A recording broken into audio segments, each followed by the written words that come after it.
Namaskaram everyone. I'm doing a little video here where I'm going to show you the kind of yoga that I used to do before I experienced what Isha Foundation yoga was, and I'm going to talk about it more later. But to start with, I thought I'd show you, possibly a bit speeded up, otherwise you're going to get bored, some of the kind of postures or movements or things that I used to do. And I still do some of it sometimes, but it's become less important now that I practice a yoga that every time I do it, it works. So here we go.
I'm doing yoga on an extremely uneven surface.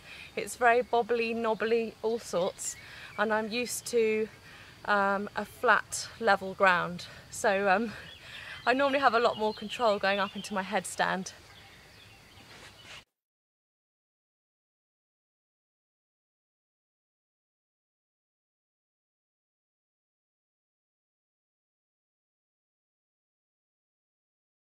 And obviously you would be doing everything on both sides if you were doing this kind of thing. I'm just giving you a taster.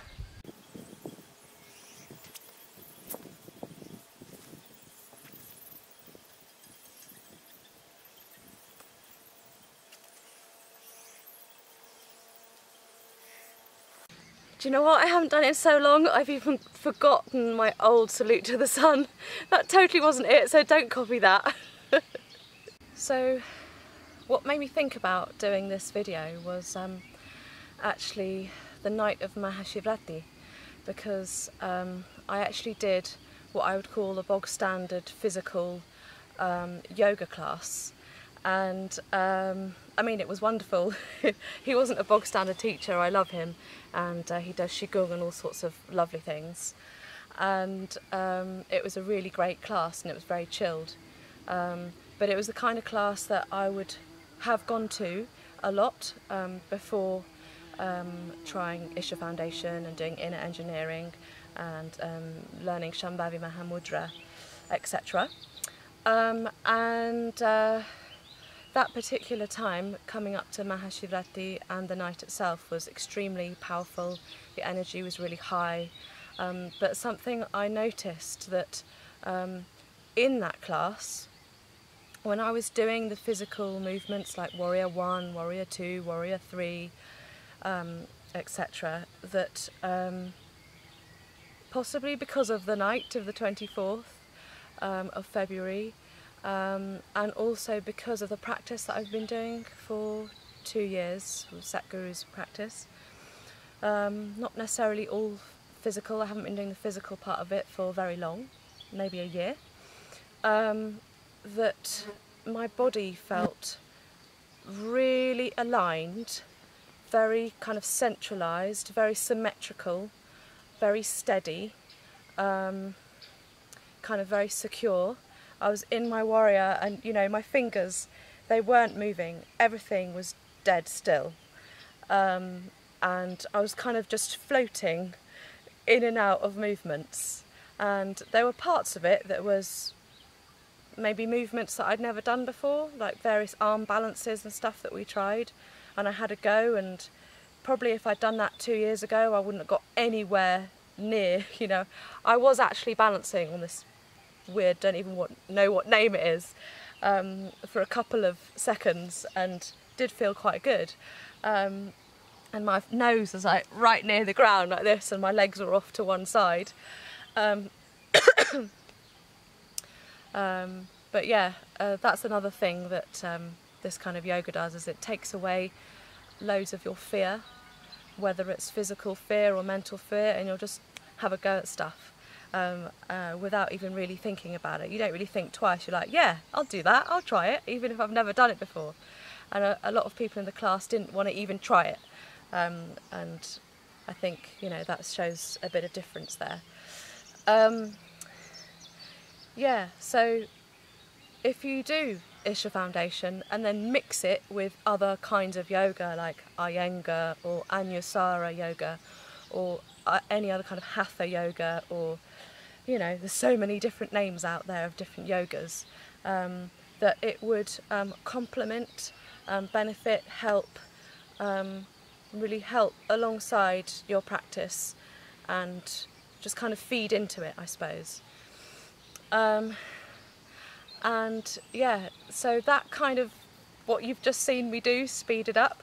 I don't really feel the need to do it anymore, because a lot of what I do with Isha is kind of non-physical based. It's non-physical yoga. It's about union, but not just about physical and muscular, or, you know, bone or joint union. It's, you know, it's the other aspects of yoga.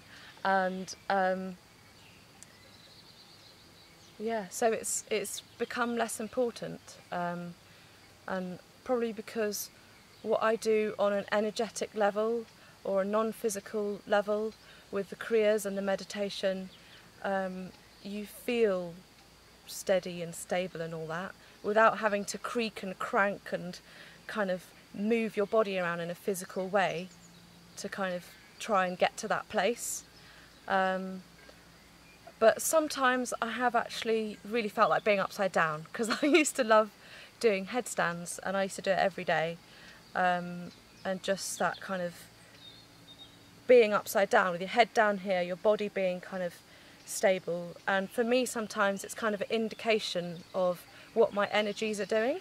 So sometimes I'll give it a go and see how I'm doing, and I've noticed that my headstands, even if I haven't done it for months, I can go up into it way more easily than there if I'm on a steady, stable, flat ground. My legs can come up nice and slowly, can come down nice and slowly, so my core muscles have really built up, and my back muscles, so that all really helps, and it has an ease to it that it never had before. So yeah, that's a good indication.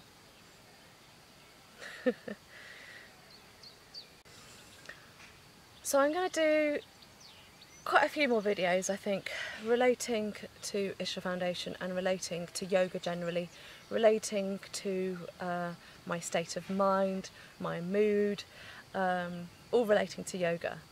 So this is an introduction to my extremely wild garden. We don't have a lawnmower at the moment, and it's the beautiful middle of April 2017, and I hope some of my little chat there was interesting.